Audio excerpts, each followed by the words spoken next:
Hi everyone, how are you? This week I've been hiding in a caravan on a small island off the south coast of England, busy preparing for the imminent launch of our Edtech Podcast Festival app for all who are coming along.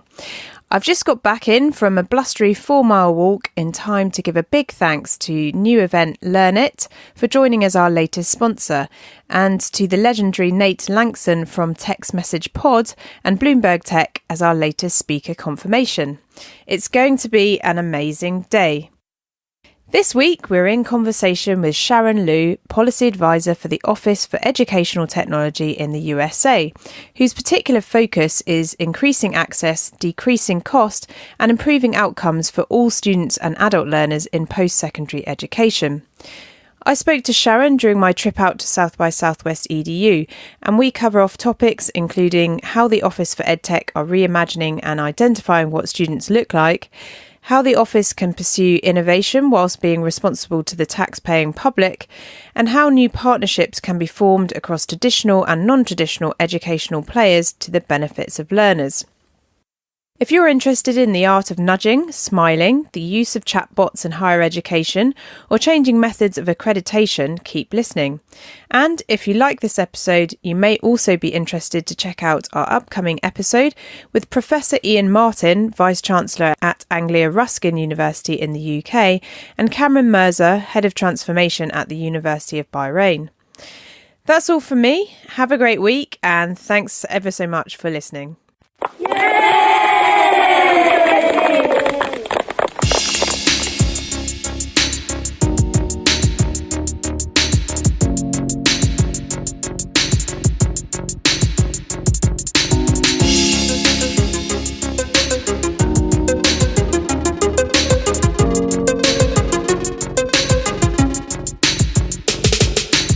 I'm here with Sharon Leu from the US Department of Education Office of EdTech and Senior Policy Advisor. And if I understand correctly, your specialism and your area of focus is higher education. And our interview today follows a presentation yesterday from Betsy DeVos, the Secretary of State for Education at South by Southwest EDU, which was a surprise visit and a big talking point of the event. So thanks very much for joining the podcast. I guess the first question really is just for our listeners to find out a little bit about who you are and what you do and what your day-to-day world entails, I suppose. Yeah, so thank you for having me. I'm excited to be here. My name is Sharon Leu, and as you just said, I'm a Senior Policy Advisor in the Office of EdTech. And let me just, what does that mean? So the Office of EdTech is a policy shop. We're a small group within the Secretary's office.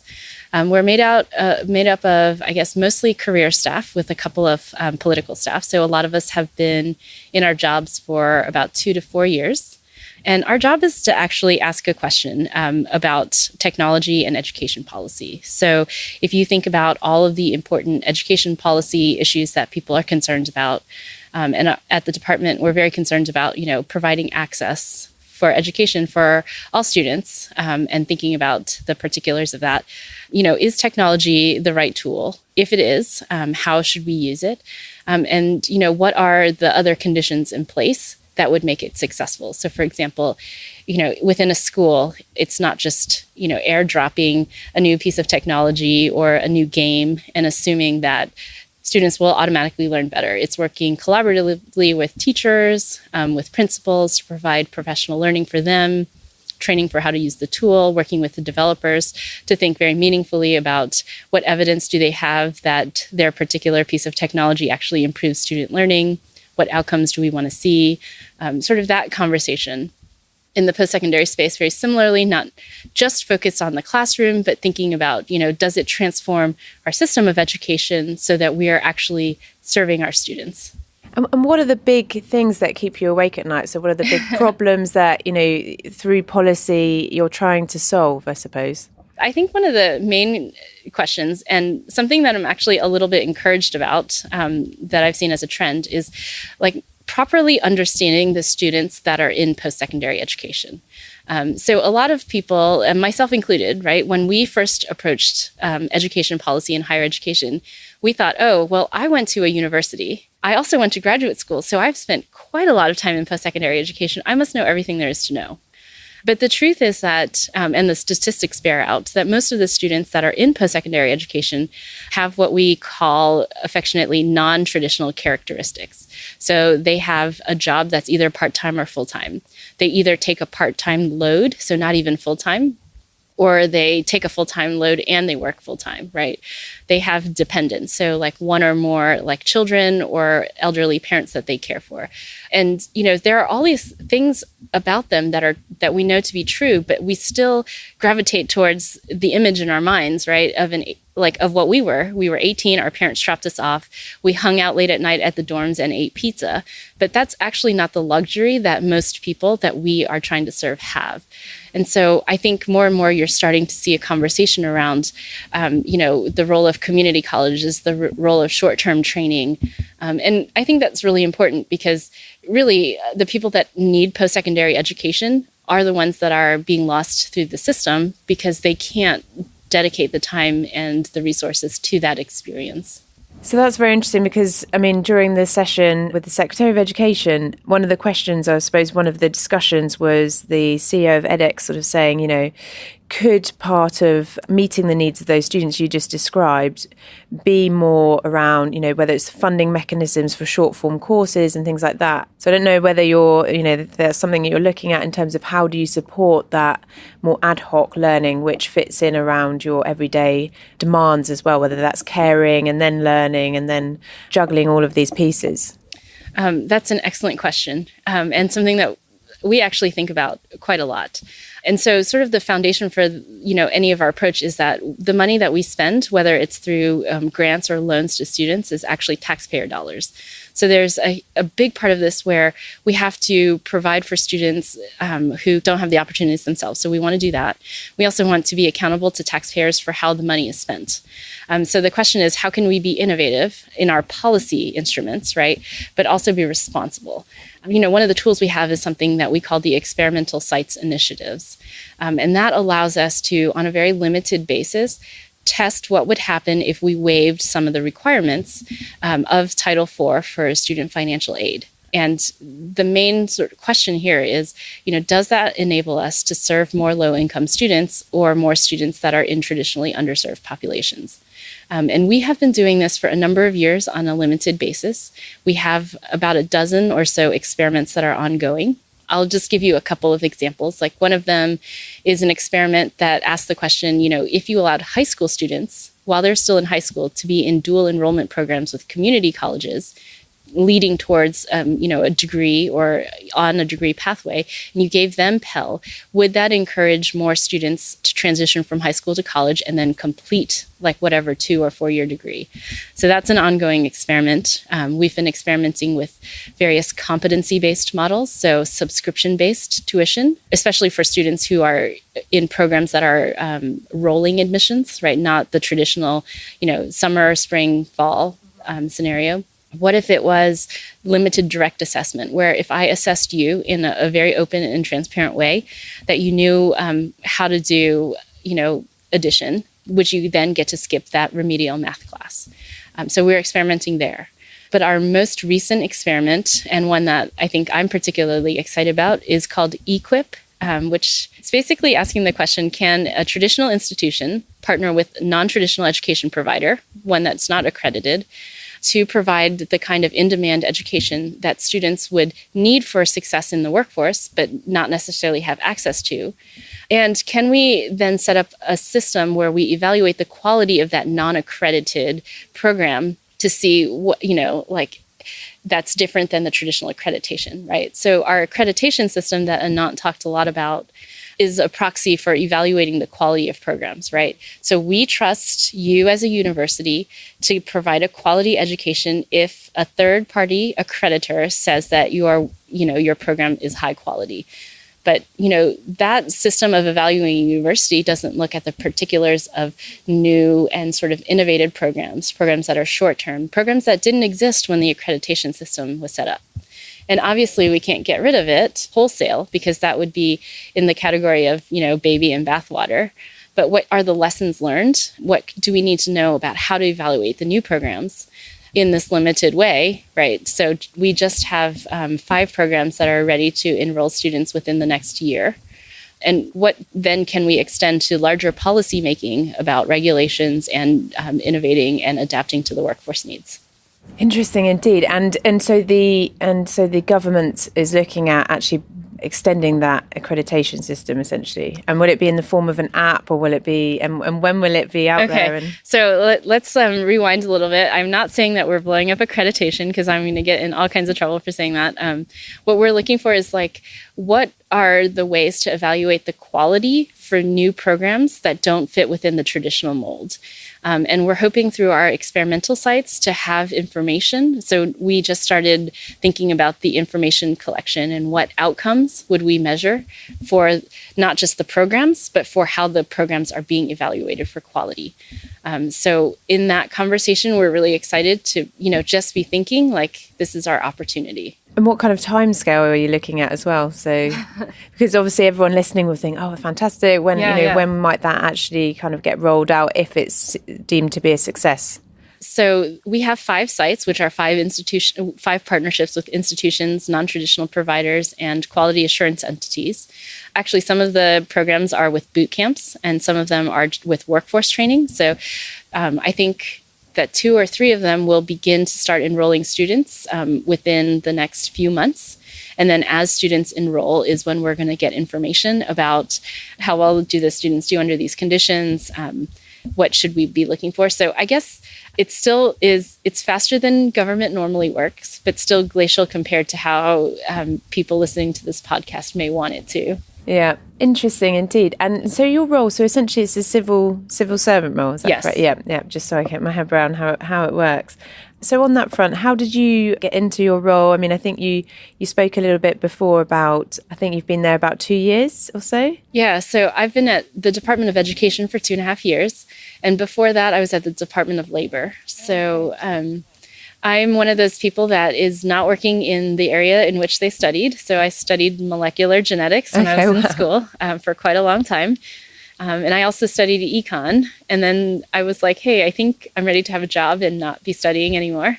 And the one thing that I was super good at was working with data. So I went to an agency that was very concerned about data and worked a lot with data sets that were about workforce and the effects that trade and other economic conditions had on domestic workforce. And what was your experience of education, and what were the memorable bits, and what's been the most impactful educational experience that you think you've had, learning experience, whether that's formal or informal? So I hope that a lot of people have given you inspiration when they answer this question.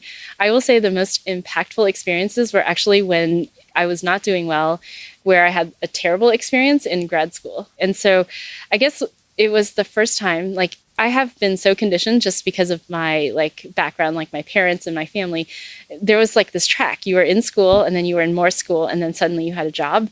And it was sort of when I didn't do well for the first time in grad school was when I asked the question, why am I doing this? And what actually do I need from my life? And so that was interesting and impactful. Yeah, because it can be quite a shocker if you're suddenly thinking oh, this is not going the way and the trajectory that I thought it was going to happen. But it's not the end. It's just, what's coming next and how to reorientate yourself, isn't it? Yeah, and it was a series of conversations with people about what actually are you good at doing? What do you enjoy doing? And then very practically, because you need to eat and live somewhere, how would you manage to change your skills for employment? And so that is how I started to think in that way. So my kind of layperson's understanding of the Office of Educational Technology is I interviewed previously the now CEO of ISTE, Richard. Yeah. And so was he there when you joined, or he had already? Yeah. So I think I worked for Richard for about 6 months. Okay, yeah. So, I mean, one of my questions, I've had various people on the podcast before. One person I interviewed was from MIT, and he was talking about whether Edtech's at risk of chase to the bottom in terms of value and, thinking about universities. And in the UK at the moment, we have a big discussion around the value of university.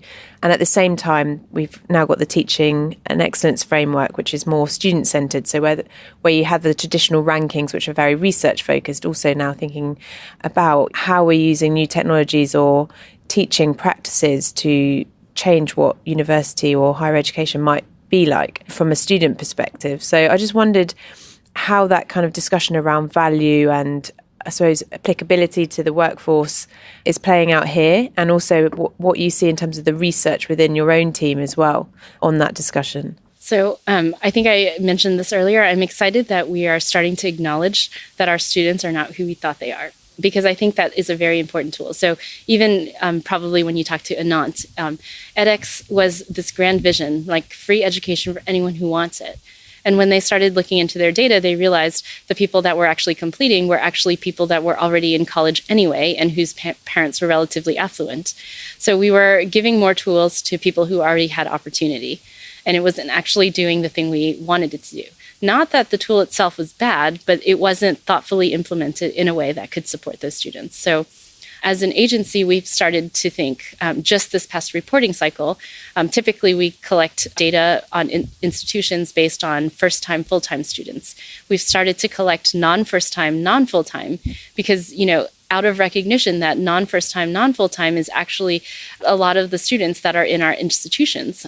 We have lots of students that take a few classes at community college, take a break, work, come back. They would never be captured in statistics. And that makes our schools look like they're performing worse than they actually are. And then we turn that into a hammer when we make policy decisions about who gets funding or acknowledgement. But I think that I'm pretty encouraged that people are starting to use that as a discussion about how might we best take our system away from an institutional approach to a more student-centered approach. So thinking about, for that population of non-first-time, non-full-time, or first-gen students, what are the support services that they would need? And how can we guide them successfully as they navigate? It's really interesting because I was interviewing the founder of 2U yesterday, and he was pointing to these kind of support services as one of the highest cost centres within universities, and where does the line draw in terms of who provides that support. So it's quite an interesting area, when we think about the cost of universities and online versus offline, and also the mental well-being of students, as they're experiencing this. So I don't know if that's something that you've kind of looked at as well. Yeah, so there are not, and when I say research, I don't mean that there are these randomized control trials that have been done for the past 5 years. Just studies. There have been studies that have led us to some really important information, right? So, a little bit of nudging, right? Whether it's a text messaging app or, something that, wraps up the data so that a counselor can make a call, or, and I know these are not the sexiest technologies, right? But these are technologies that have made it easier for us to understand our students and provide them the things they need when they need them. So I like those in the sort of non-VR, AR, AI, although AI is really, really helping to do this well. So I think one example that is often used is how Georgia State has closed the achievement gap for students that are, African American and Hispanic in their communities in the Atlanta, Georgia area, just even by using an AI chatbot where people can sort of feel like they can ask questions and not be judged for the questions or find the information they need. There are some communities in St. Louis where that same population of underserved students, throughout the summer, this idea of being admitted in June and then showing up on campus in September. What do you need to help them come to the first day of class? And just very small things that are an application of technology that is not fancy, but that does do very, very important things. Yeah, the nudges. Yeah, we love nudging in the UK in our cabinet department for nudging. Really interesting. So final question, I suppose. We always ask people on the podcast, who inspired them, and it doesn't have to be in your particular role, but anyone that's kind of influenced the way you think or conduct yourself, your kind of outlook on life. And then also if you have any books or other resources that you would like to share with our listeners that you think would be of interest as well. Okay, so I'm really not good at the who inspired me question. I'm sorry about that. So let me think while I'm talking. One of the resources that our office puts out is called the National Education Technology Plan. And it's sort of the, quote unquote, technology policy for the United States of America. And so we have two versions. One is, we call it the NETP because it's long, that focuses on K-12.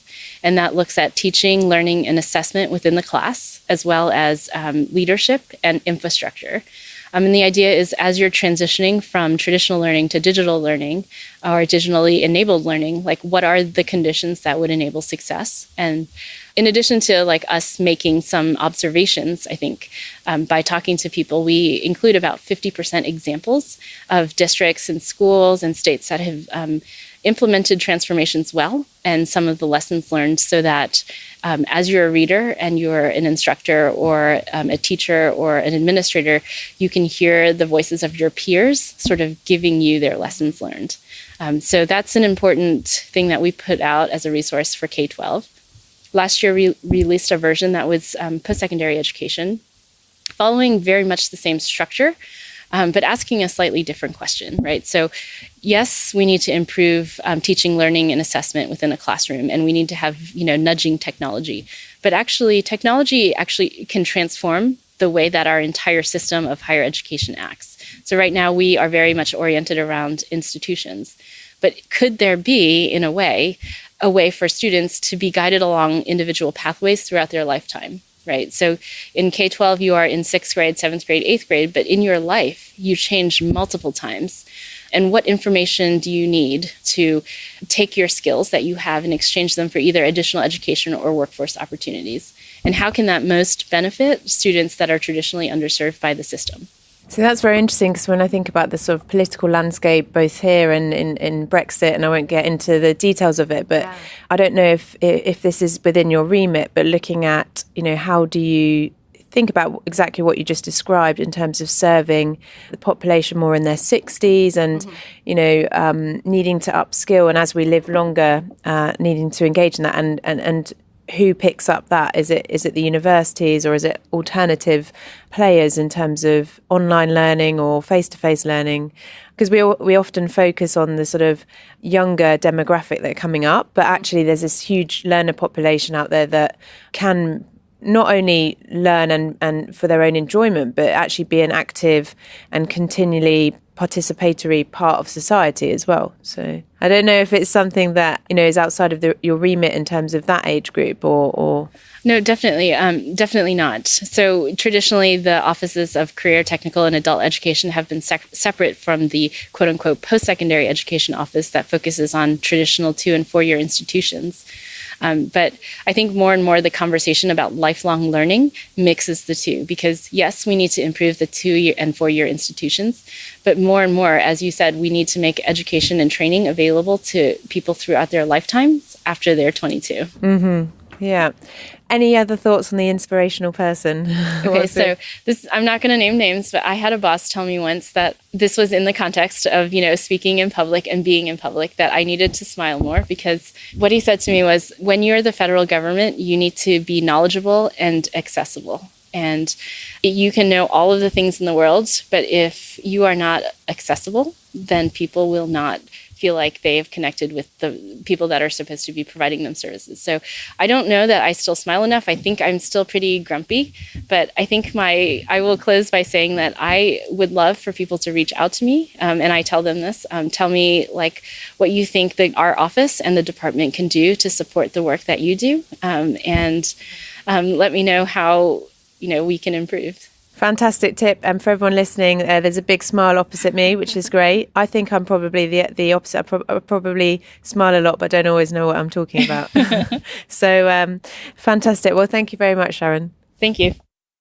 Thanks for listening to this week's episode. That's all from me, apart from to say, if you enjoyed the Blockchain in Education episode a few weeks back, then you should check out the Be Masterly course on blockchain, which I recently took part in. You can register with promo code EARLYBIRD20 at checkout, and the link is in our show notes.